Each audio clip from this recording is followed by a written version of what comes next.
with Scott Allen. Hello, I am your host, Scott Allen, and this is Phronesis, Practical Wisdom for Leaders. If the topic is leadership, I'm in. I've spent more than 20 years in the field teaching, learning, writing, and questioning. When I'm not working on Phronesis, I travel, delivering keynotes, working with individuals and teams, and helping people from organizations across industries become better leaders. Want to learn more? Visit me at scottjallen.net. Phronesis offers a smart, fast-paced discussion about all things leadership. We explore relevant topics and incorporate practical tips to help you make a difference in how you lead and live. Listen Notes lists Phronesis in the top 3% of podcasts worldwide. Phronesis is the official podcast of the International Leadership Association. ILA brings together those who teach, study, and develop leadership, advancing leadership knowledge and practice for a better world. Learn more at ila-net.org. Finally, if you enjoy Phronesis, please subscribe to stay current on our weekly episodes. If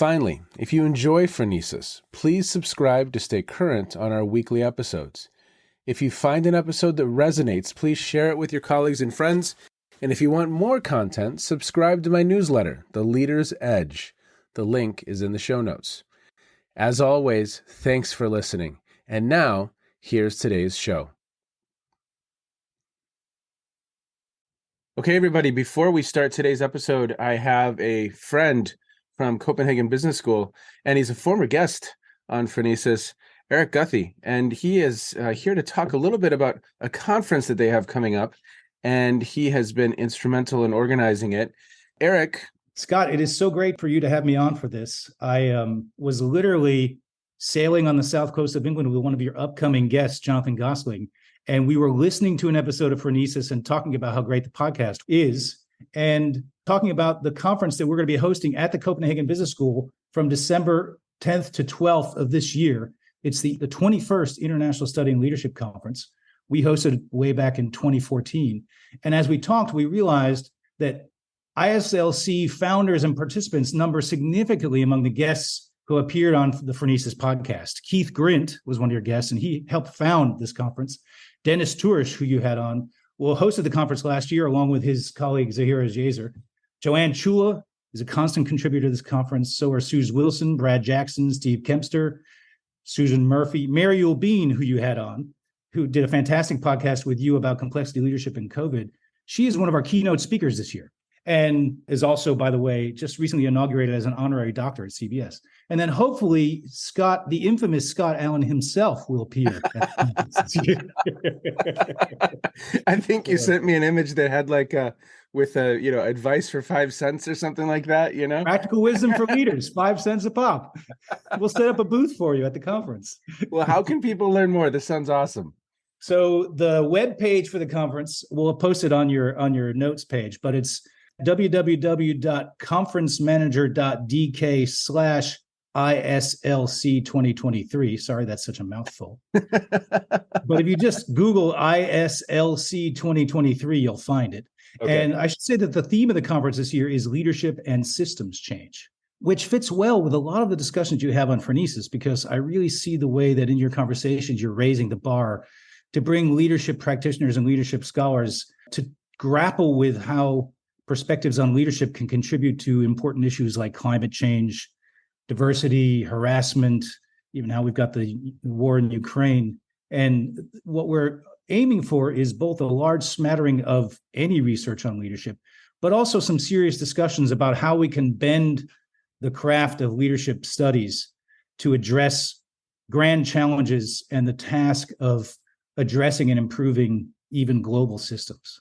Well, I think it's a noble endeavor, sir. And for listeners, yes, the link to the conference is in the show notes, so please check it out there. If you'd like to present, submissions are due July 31st, so you have some time if you'd like to submit and actually present at the conference. For those of you who haven't been to Copenhagen before, it's a wonderful city in the summer. It's also a wonderful city in the winter, and we're going to put on the dog for people when they come. Copenhagen is known for its food, and it's the Danish word for how we get comfortable in Denmark is hygge. and it will be a very hygge conference, and we hope to see as many people as possible. See, now that sounds like so the International Studying Leadership Conference sounds great, but the Hygge Conference sounds just cozy. Very well pronounced, by the way. Thank you. Okay, everybody. Thank you so much, Eric. Really, really appreciate your time today. And everybody, now here is today's show. Okay, everybody, welcome to the Phronesis podcast. Thank you so much for checking in wherever you are in the world. Today, I have two guests. I have Dr. V. Chunoo, and he is an assistant professor of organizational and community leadership at the University of Illinois, Urbana-Champaign. He teaches courses in leadership communication, leadership ethics, collaborative leadership, and social justice leadership. His research focuses on the cultural aspects of teaching and learning in leadership, as well as the social justice outcomes of leadership development programs. V has co-edited Changing the Narrative, Socially Just Leadership Education, and Shifting the Mindset, Socially Just Leadership Education. In addition, he is the associate editor of New Directions for Student Leadership, the senior research fellow for Leadershape, Inc., and the host of the NASPA SLPKC podcast. I also have Dr. Tony Middlebrooks, and he creates programs and tools, designs learning experiences, and explores the intersection of leadership, innovation, creativity, and design. He is a clinical full professor of leadership in the Warrington College of Business at the University of Florida. He has taught aspiring leaders from youth through executives, creating a wide range of courses and programs in the process. Dr. Middlebrooks is lead author of the textbook Discovering Leadership, Designing Your Success, now in its second edition. He's published numerous articles and book chapters and delivered hundreds of presentations. He's also the co-author of Public Sector Leadership, co-creator of the Idea Fan Deck and Design Thinking Cards, and serves on the editorial board of the Journal of Leadership Studies. Dr. Middlebrooks has a Ph.D. in educational psychology from the University of Wisconsin-Madison. Thanks to the two of you for being here today. I think we are going to jump into this fun conversation. It was mentioned in your bio, Tony, that you are the lead author on a new textbook, a second edition of Discovering Leadership, Designing Your Success. I was also an author on that textbook. And so we have been busy. I know this to be true. We've been busy. And an author that we featured throughout was V. And V, thank you so much for being here. We really, really appreciate you taking the time to be with us today. Longtime listeners will know Tony, and we'll get to him in a moment. But V, what do people need to know about you? What do they need to know about you, sir, beyond your bio that we just went through? Oh my gosh, that's a good question. So first of all, thanks for having me on the show. Also, thanks for letting me contribute to your work. Right? It's always helpful to see other people who care about the kinds of things that I do. I find that the more I put myself and my own ideas out into the world, the more people gravitate toward me who also want to work together. It does make for a lot of work, right? Like I could just be working all the time if I didn't stop myself. But yeah, it's really wonderful to be connected to both of you in this way. What do people need to know about me? That's a great question. So I'm originally from New York, but I lived most of my life in Florida. I lived 25 years in Miami. I have a bachelor's degree and a master's degree from the University of Miami. And unlike lots of other people who, when they graduate, they leave their alma maters, I stayed on, and I was an academic and career advisor in residence for 10 years. So I was a supplemental academic advisor. I had an office on the first floor of a residential college that sat more or less between the front desk of the college and the laundry room. So I had people coming in and out, at every hour of the day and all kinds of statuses and states. And it was a predominantly first-year student housing building. So there were 900 first-year students that lived in my building that I would help as they were, willing to accept it for 10 years. And the last 4 years of that, I was also my university's academic ombudsperson. So helping students work through grievance processes and procedures. And as an academic advisor, as an academic ombudsperson, I spent a ton of time with faculty, learning about the life of a faculty member, understanding their career paths and their goals and their aspirations. And for anybody listening, if you're the kind of person who spends a lot of time with faculty, you may have the experience I had, which is one of them turns to you one day and says, "You should get a PhD." So enough people give you this advice over a long enough period of time, I started to believe it. And so I ultimately applied to and got accepted into Florida State University's higher education PhD program. So you Nice. could imagine what the transition might have been like for those of you that are familiar with college football in Florida to go from the University of Miami to Florida State. Tony, I think, is nodding from his office at the University of Florida, which is also a wonderful school. Uh, Thanks for that. no problem. Go greater, right? Go greater. So yeah, I was there for 5 years finishing my PhD, and I stayed on a little bit after to do some teaching and research work. And then I got hired here at the University of Illinois in January of 2019. And many of my colleagues who were trying to prepare me for the experience knew I was from New York, and so they would say things like, "Oh, the weather's going to be tough." But even my dad told me things like, "Well, my birthday is in January." He says, "You were born in the snow. You'll be fine." My first 3 weekends here were a blizzard, a snowstorm, and a polar vortex. And I started to wonder how normal it was actually in the Midwest for this to happen. Every winter since has been much more manageable. And yeah, you mentioned before, I teach classes in a variety of topics in leadership. I do research in a few different areas related to culturality in leadership, as well as social justice outcomes. I write as much as I can. I find myself doing a lot more editing now than I do writing. And I try to do kind of public facing things, get myself out of the ivory tower of leadership education as much as I can. So I do things like host podcasts and present at conferences. And I also do workshops and retreats with the Illinois Leadership Center. They're trying to get kind of my take on leading and how we prepare leaders and how much of every form of leadership is actually teaching people to either be just as good as we are, if not better, as possible.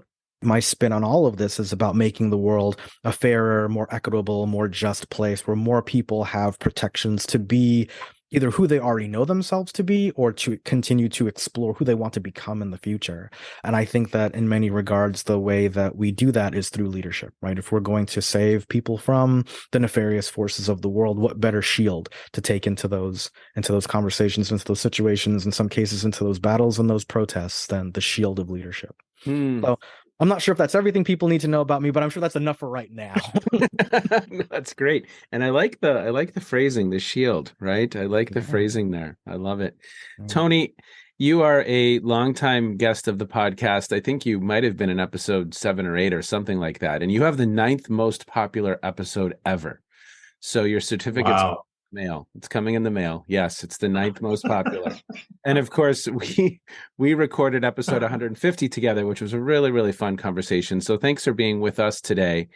And any updates that you have for listeners, anything that you want to share with folks that might give them another dimension of you? Well, a couple very quick things. First, I'm curious as to what color the 9th place ribbon is, but I'll be surprised when it comes in the mail. Yeah, it's like a taupe. And taupe. yeah, it's excellent. And I'm thrilled to be at the University of Florida. I absolutely love it here.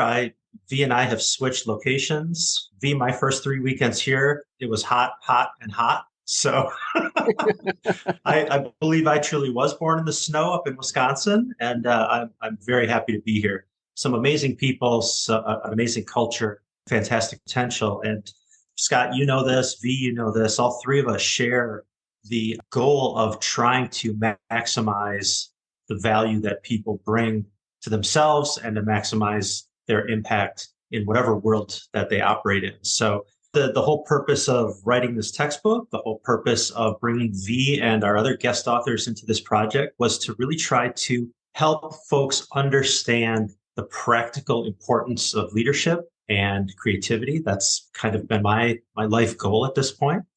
Add a little bit of each of those to whatever world you operate in, and you will find your unique value add. So beyond that, Scott, thanks for continuing to bring me on the show despite the bad audio. Eventually, I'll buy a real microphone, I suppose. V, endless thanks for your work in adding to this textbook. I'm eager to get into the conversation about the content. Well, it's interesting. I'm reading the 2023 version of the Leadership Challenge, Kuzes and Posner. And the first edition of that book, I think, was in 1985. I have a conversation coming up with Jim Kouzes to talk about this most recent version of the textbook. It's fascinating to have a conversation with him about how things have shifted since 1985. The model hasn't shifted, but the context around us has shifted in any number of ways. And Tony, it was pretty fascinating to observe that even in our own work on this text, where the original version comes out a few years ago, and then we get to this version, and so much has changed. And as we started talking about the importance of having conversations around DEI in the text, V's name was one of the first to come to our heads. And of course, we approached him, we reached out, we said, hey, would you be interested in doing this? And weaving it throughout the text, not having a chapter, something specific focused on DEI, but entering that conversation throughout, right, Tony? Absolutely. And I think three of the things that really changed over the course of while we were updating this, one was that we had to figure out how to deal with crises. And so we invited an expert on that. Two was we found that a lot of people were questioning what their purpose was because they were either losing jobs or pivoting within jobs or deciding to retire and do something different. And so we added to that. Most importantly, throughout the entire text was this notion of impact and the conversations around diversity, equity, and inclusion and how those could be practically applied to maximize what you were trying to do as an organization. So that's the great value that V brought. Exactly. And there's one other little subtle shift, Tony, that I want to make sure we highlight. Ira Chaliff and Sharna Fabiano wrote the foreword of the book, and they're followership scholars. So out of the gates, we're starting to elevate and really increase this whole conversation around followership as well, which I think was another wonderful shift. And maybe we can get to that conversation with them at some point, because it's a wonderful foreword that really puts that front and center. But for today, how would you like to start the line of discussion with V? What do you think, Tony? Where would you like to begin? There are so many things here. I guess, V, what I would like to know straight out of the gate here is, why did you think this was an important and effective use of your time to contribute to a textbook versus all the other things that you do? That's a great question. And I want to be transparent in that one of the courses I teach, and heard as part of my introduction, is a course in collaborative leadership. It's actually the capstone course for the leadership minor at the University of Illinois. And as I inherited that course, I noticed there were some pieces that were missing. One of the pieces that was missing from that course was a module in systems thinking. So I shifted the course so that everything that used to get taught in the first 16 weeks, we now cover in the first 6. That creates 2/3 of back end of the course of room. So I used the middle third of the course for a module on systems thinking, and you can imagine where I'm going with this. The third module of the course was in design. And I was convinced that design thinking could and should be used as a leadership philosophy because of a popular article that I read. It wasn't even a research. I think it was just something on a website that said design thinking should be used as a leadership philosophy. And then I read the article and I was convinced that they were right. I don't think it should be the only leadership philosophy, but I do think it belongs in the leadership philosopher's toolkit, for lack of a better phrasing, right? Nice. Yes. And so I actually used the first edition of the book as part of that module, right? It was the skeleton from which all of the other conversations, all of the activities, all of the interactions, all of the assignments I gave students were born out of. And in bringing my own lens to that pedagogical experiment in some ways, I was bothered by the fact that the DEI content was missing. And so I stood in the gap, right? As we were having these interactions, these conversations, doing these assignments, working through these ideas together, I was filling in the gap of, and if you have this kind of social identity, or if you're a leader who's oriented towards social justice, or if you care about the way social change happens from a diversity, equity, inclusion standpoint, here's how we would have to modify these ideas. A big part of taking any of my classes is saying, okay, here's what the authors have said. What do we agree with? What do we disagree with? And how would we fix it if this was going to be our book, our text, our impact in the world? And so in many ways, I was very excited to be invited as part of this because I was already doing the work. All I really had to do was write it down. Well, and I have to imagine well, and challenge us if it wasn't, but I have to imagine it was a little bit of an interesting experience taking all of these different topics and kind of layering that lens on. I mean, was that an interesting exercise for you? Did it challenge you to think about any of these topics in a way maybe you hadn't thought of before? I'm just really interested in that. Oh, absolutely. I don't identify as somebody who had or even still has a great deal of expertise in design thinking. I do identify as somebody who is learning more, right? Trying to Sure. take in more information. And so in many regards, trying to do that integration, trying to do that layering, as you put it, was for me both a planful activity to think ahead about what I wanted to say and how I wanted to say it and what I wanted students to do with that information.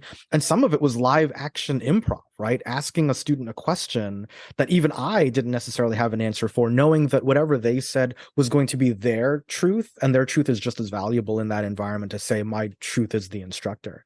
And so, in many regards, it was exciting, exhilarating, challenging, terrifying to not be able to have that level of control. But what I learned was that when I treat students as though they are emerging scholars, they show up as emerging scholars and they start to feel as though their opinions matter, their voices can and should be heard. And I try to own the fact that my ideas aren't perfect, they're just my ideas.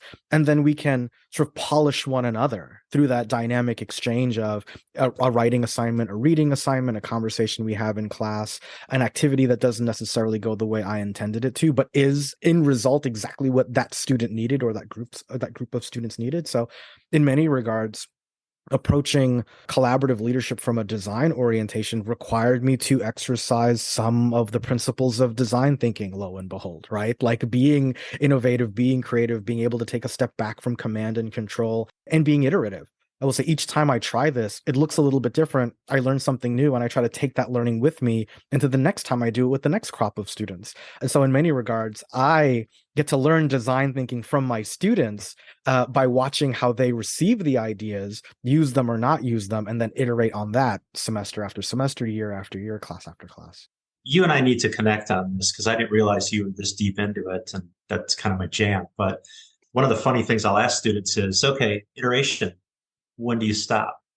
And of course, the automatic answer is never. You never stop, right? Because they're all in on iteration. And I'm like, well, come on, realistically, when does iteration stop? And they think about it, and eventually they come around to practically when you're out of time or out of money, Mhm. Yeah, right? that's right. Like at some point, you need to shift from playing and problem solving and creating to doing. And that's kind of the transition back into leadership then from design thinking back into leadership in a practical sense. Mm-hmm. I love it.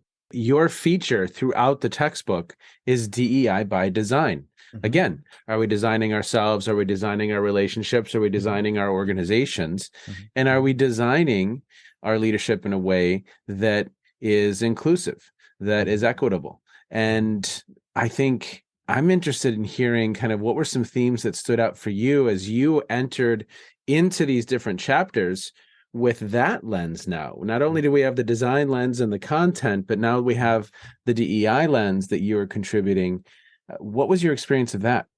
My thinking, especially around design, is that leadership, design thinking, the human experience, it always gets better when we have better tools or more better tools. And so as I was thinking about how does this content naturally integrate into what's already there, where are we going to have to force some things in? Where am I as an author going to have to sit with the dissonance of the reader, right? Encountering because there's dissonance associated with learning. And if I give somebody an idea like, did you know salience was a thing and that your social identities have differential importance to you over time and space? Intersectionality is a thing. Society teaches us how to operate in it, and those rules aren't always great for people. They're just great for the society's perpetuation. There's discomfort in learning that the world you think you know doesn't operate the way you've been led to believe it functions. And the more sharper, stronger, more durable tools you have to understand that, the better served you are. So I think in a lot of ways, what I was trying to do as I, teach this content, but also contribute to the book, is to figure out You've just said something to me that may or may not resonate with my own experience of having lived it myself. If that happens to be you, what could you put at your disposal to draw connection between what you just read and what you know to be true from the evidence of your own eyes and ears? So in lots of ways, it was me trying to marry those two things that led to this outline of ideas, just as the design concepts become increasingly more complicated. The social justice concepts had to match pace with that because that was the point. The point was to help marry what you read in black and white pages to the live action color version of what happens in your day-to-day life. So when even, just speaking briefly from a few examples, framework for leadership success, design your core, right? Core means something very specific in this context. But then I thought to myself, if this was purely a book on social justice, what is a social justice core? What are the ideas from which all other things must naturally arise if we're going to continue on this journey? So in that chapter 1, I'm talking about things like equality, equity, the comparisons between the two, the differences among them as a core basic understanding of where we go from here. Moving forward into things like perception, you talk about how do we develop perception of leaders, how we develop perceptions of ourselves, and how do we draw those ideas toward one another? Well, for me, the social justice correlate is identity, right? You have a social identity, you have a personal identity. Sometimes identity is ascribed to you. Sometimes you don't agree with the identities that have been ascribed to you. As I mentioned before, your environment might change what's important to you from an identity perspective. Well, not just like your leadership environment might change what's important to you about leading or what's important to you in your followers or your members. So that's where the ideas behind identity salience, identity intersectionality, positionality, and social location all came from. And that's what I talk about in chapter 2, right? So in many regards, I think of it as, we're building these two ladders to success for people simultaneously. The benefit I had was that your ladder was built. I could use it as a framework, a blueprint to build my own ladder, but I still had to figure out what does this rung offer that the previous or the next rung doesn't? And how does it help you get from point A to point B to point C, so that for somebody who goes through the entire text, page by page, chapter by chapter, you end up at the same place in leading and your design orientation to leadership as you do with DEI. And then all of a sudden, my hope is that when we stand at the top of these ladders, it doesn't look like two separate ladders. It's one staircase. Wow. They had always been connected. We just didn't realize it at the time, and that the process of going through the journey was actually not just building two ladders, but integrating them as a full staircase. I love that phrasing. That's just awesome. That's wonderful. And as you're going through some of these different topics, I mean, we've got chapters on ethical decision making, on power and influence. We've got chapters on any number of different systems. I have to imagine for you, there was an interesting opportunity to look at some of that content through these lenses. And then, like you said, bring the reader, again, in this case, generally speaking, you have a 19, 20, 21, 22-year-old for the majority of the courses that would be taking and using this textbook, some graduate courses, some adult learners, of course. You're taking them on that journey. And I love that way of thinking about it. I hadn't thought of it that way. So V, were there any moments or examples where, as you were writing about these different topics in DEI and social justice, and then trying to tie them back to their practical applications in some of the specific chapters, decision-making, creativity, problem solving, and such, where you started to look at different perspectives of some of these concepts, and it just opened a different avenue for you? Sure. So I think I don't have the strongest background in, for example, social movements. And that's in part because my training is in things like psychobiology and mental health counseling and higher education. I don't have a super strong background in sociology. And I often tell people, if I had my academic life to do over again, I would have done more sociology and I would have done more philosophy, right? Because I think having a background in psychology is great, but groups and teams matter too. Not everything can be isolated down to an individual person. The philosophical side of things really helps us understand the universality of decision making in a lot of ways, right? Like if you think about the major schools of thought in philosophy, that's what they are. Like it's a typology in decision making. It tries to answer the question, how should I live my life? But so does psychology, so does sociology, so does leadership. And so as to try and answer your question, Tony, the ideas that I tried to bring in that weren't natural ones to me were ideas from sociology and from philosophy. And so I think even about, as an example, chapter 10, utilizing change processes effectively, my DEI correlate for that was about activism and advocacy. Right. And so being somebody who doesn't have the strongest background in sociology meant I had to not just pull from that, but be very careful about representing my own knowledge of these topics so that it didn't seem like I was out of pocket, right, with some of the things that I was saying, because the sociologists out there are going to point to this and say, well, no, actually, that's not what this means. And as soon as that criticism is appropriately levied, then every other argument that comes from that piece of knowledge is also questionable now, because the origination piece of knowledge is flawed. And the same thing in philosophy, right? I'm not formally trained in the academic discipline of philosophy, but I love reading books about, utilitarianism and Machiavellianism and all of the other ways of orienting around decision making in life. And so it did require me to step out of my comfort zone to gain more knowledge and ability to sit with my own dissonance and learning of, I think this idea fits this chapter or the thing I want to say, but does it actually, right? Like I need factual information about that. And so figuring that out for myself helped me make better decisions about what to include and also what to exclude. Some of my ideas were wrong. And in that investigation, I figured that out. And then therefore you won't see that because it's not there because it was wrong. That's fantastic. I think that's a little known secret that professors are probably the most consummate learners, really. I mean, I take more joy in all the things that I get to learn while prepping and teaching a course than the students probably realize. And so it's it's kind of what we do for a hobby, isn't it? V, I'd like to know if there's a favorite topic of yours, one that really resonates with you through all these different topics that were introduced. I mean, it's 16 chapters times multiple concepts per chapter. But are there a couple of favorites that really resonate with you, like the one that you would pull out and say, you students really, like, this is going to really have impact for you? I want to point out, Tony just asked me to pick my favorite child among the ones that made it into the book. No, Tony, every of my ideas are good. They're all mind-blowing. That's a very standard professor answer. I will say there are a few ideas that have stayed with me, in that I think many of these ideas were things that I wrote about, and because I know them well or work with them often, I don't feel like I need to keep rolling them around in my brain because I've already spent so much time with them. There were a few that were either relatively new to me or new enough to the world that we just don't know enough about them yet. And I think that there's still space for any of us to step into that gap bravely and say, well, actually, this is something I want to continue to research on. This is something I want to continue to write on. This is something I want to continue to explore. And as I'm thinking about that list, in chapter 13, the book talks about designing a culture that cares. And sometimes we talk about emotional intelligence and leadership. Sometimes we talk about an ethic of care or concern, but it's often on the margins. It's not often central to leadership conversations. And in preparing that area, I encountered an idea related to radical empathy.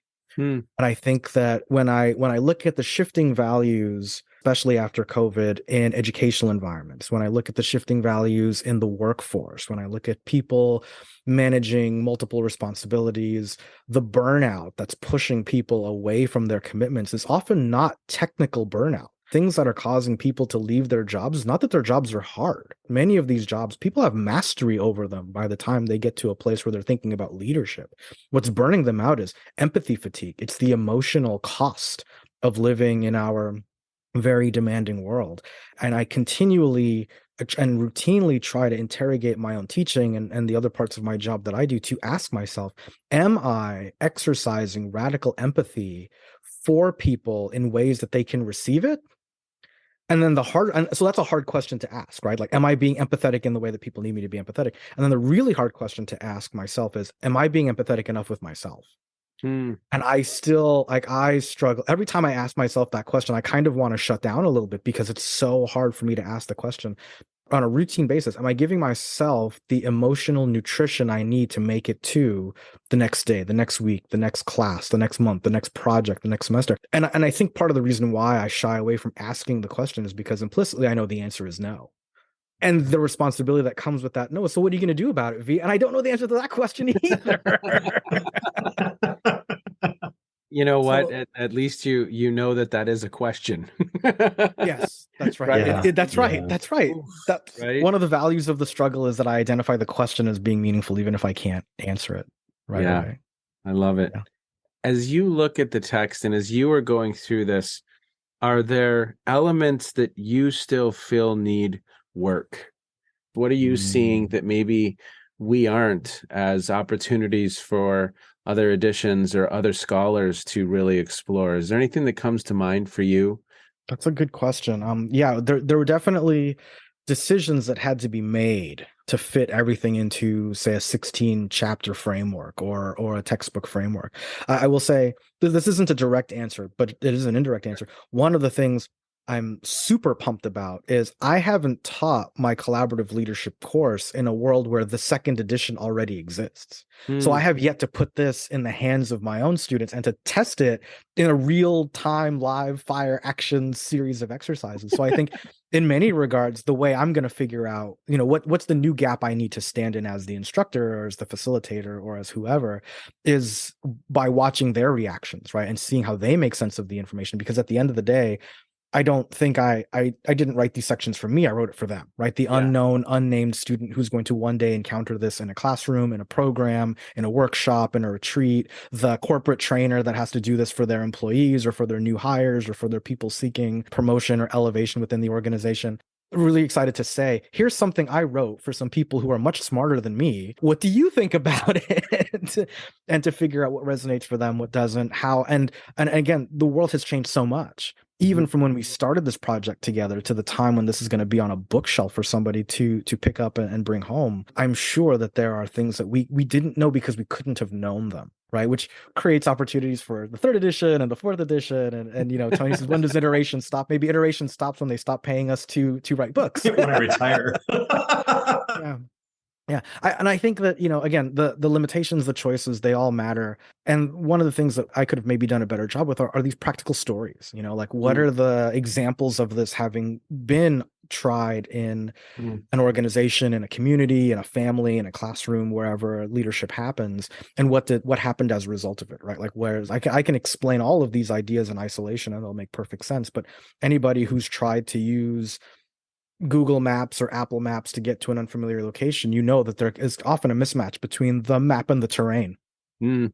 We've provided here, what I've tried to do is provide as accurate a map as possible, but until it is road tested, until we see how closely it actually mirrors that path that we're trying to take, I'm not sure we will know what all of the gaps are, but certainly having more practical stories of real life people who tried these things and in most cases succeeded and maybe even sometimes failed. I think we can learn quite a bit from initiatives that had every tool at their disposal, every resource available, every plan was vetted and polished, and it still didn't work. There's something about the human experience that makes that happen. What is it, right? How can we either minimize those effects or anticipate them well enough that it becomes part of the plan, not the obstacle we didn't see or couldn't see coming? Yeah. Well, I love the framing of that, V, because I couldn't agree with you more in that once we get it into the hands of the students and we hear about their experiences, it's almost then a process of co-creation. And I loved your phrasing also of, was it emerging scholars, that if you treat them like emerging scholars, they show up as emerging scholars? And I just wrote that. A student had written a post in one of my courses recently, and I said, "You sound like a leadership scholar. This is incredible, right?" Yeah. And guiding through that process and helping them critically think about some of the content. The spirit of what you're saying is so accurate. We're learning in that process as well. We're learning in that process for sure. Tony, as we begin to wind down, is there anything else on your mind that you want to ask V?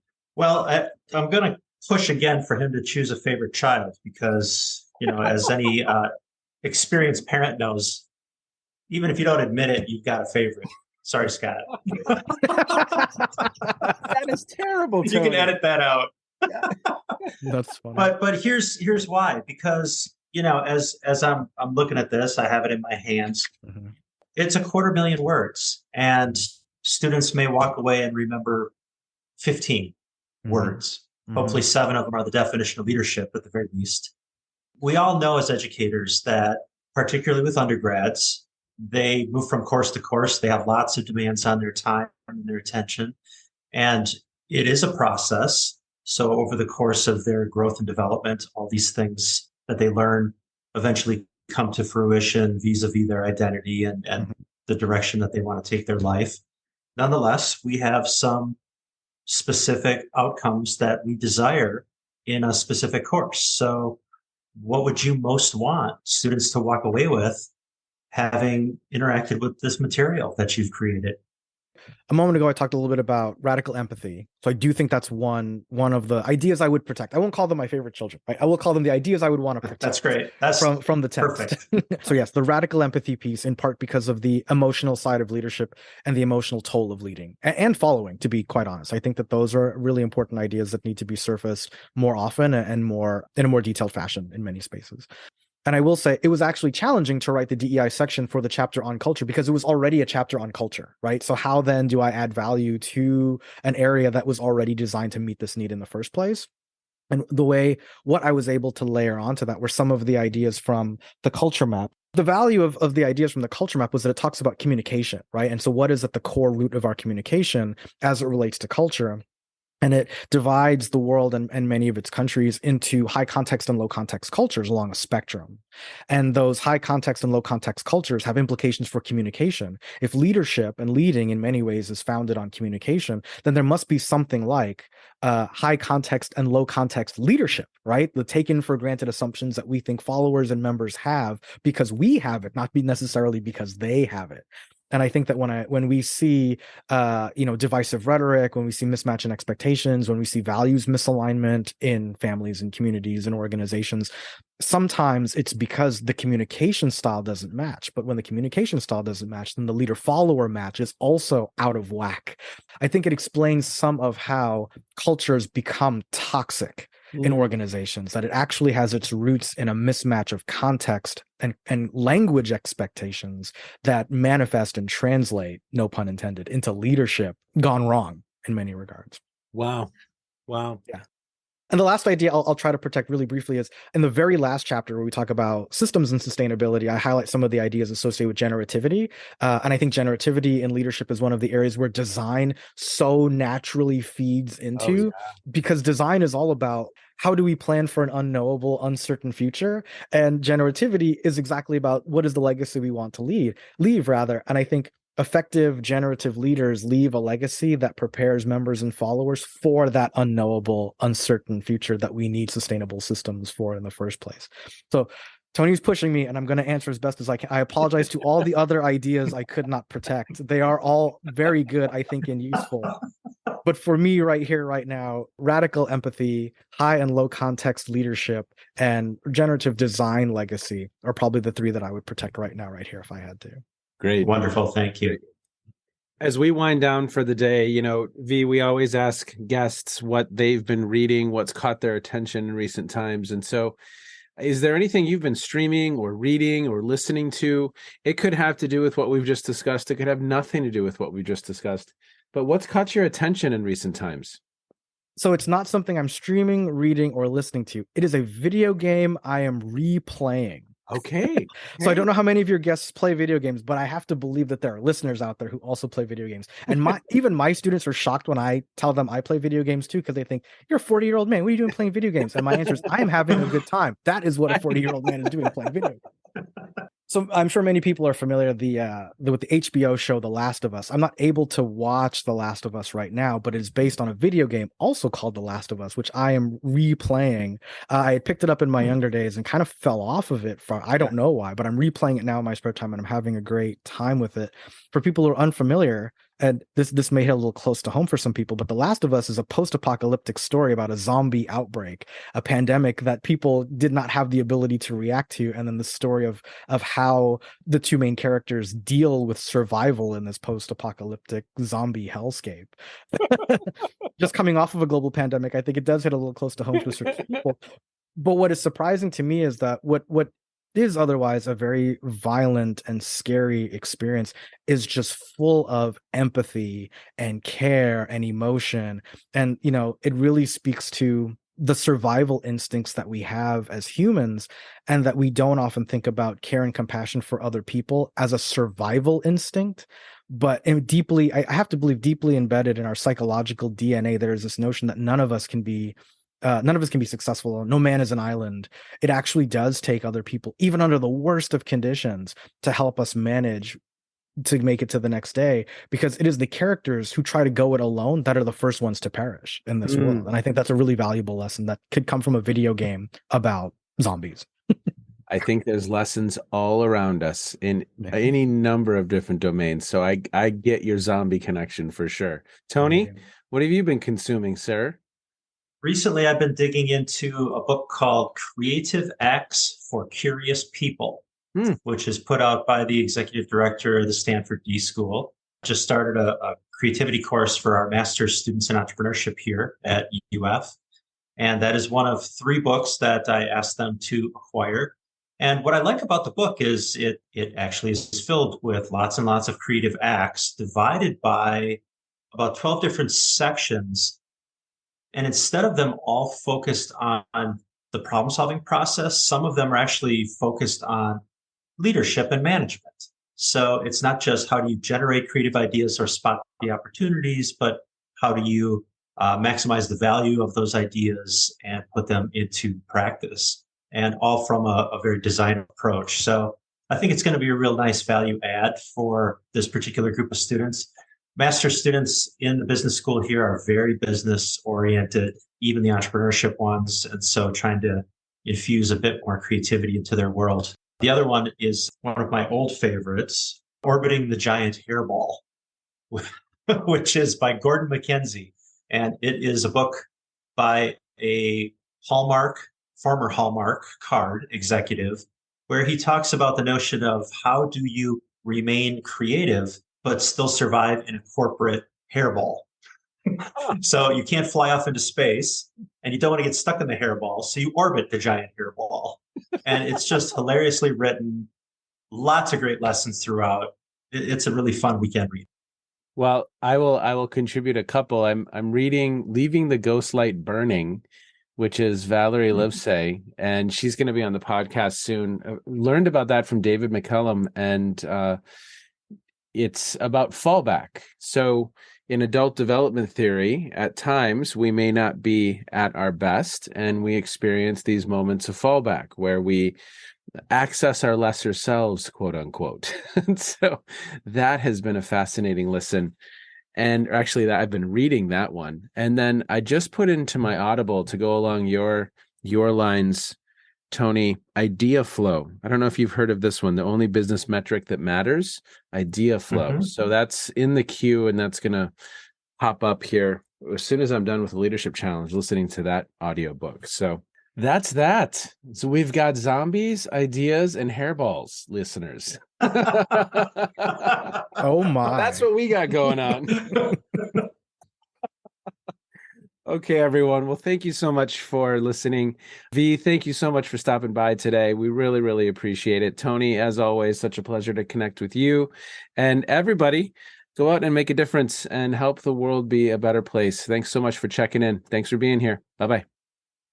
Okay, so a couple things come to mind that are the practical wisdom, or just takeaways for me, at least, when I think about this conversation with V and with Tony.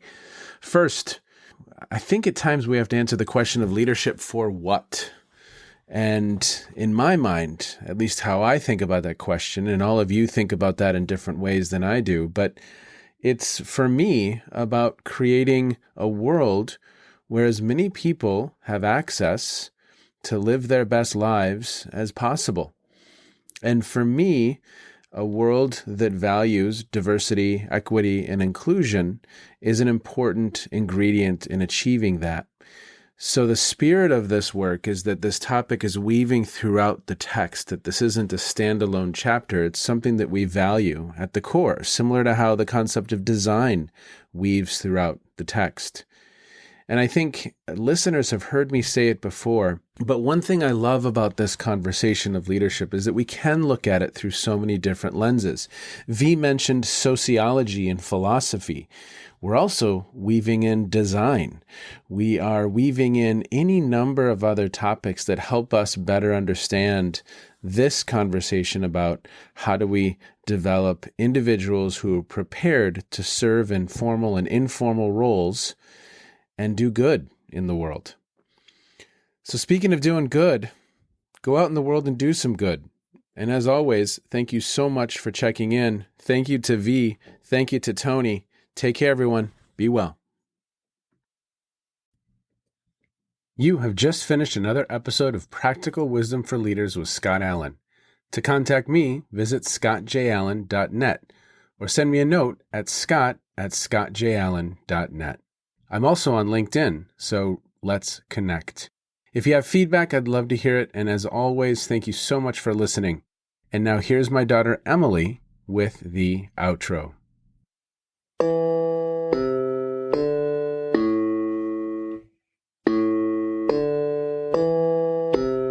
You've been listening to Phronesis, Practical Wisdom with Scott Allen.